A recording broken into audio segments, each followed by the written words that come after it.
Hello, welcome again. We are solving some questions of machine design. The topic is sliding and rolling contact bearing. Question number 38.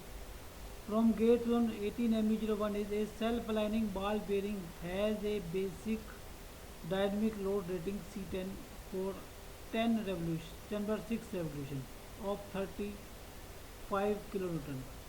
If the equivalent radial load on the bearing is 45 kilonewton, the expected life in 10 per 6 revolutions is option A below zero point 0.5, option B zero point 0.5 to zero point 0.8, option C zero point 0.8 to 1, and option D above 1.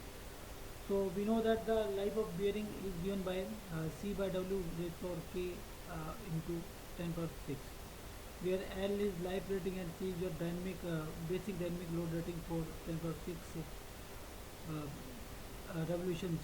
Okay, and W is your, okay, for which the life is for the life has to be determined. K is 3 for ball bearing. So putting these values, we have L as 0.4705, putting C as 35 and W as 55. So we can get L as 0.6.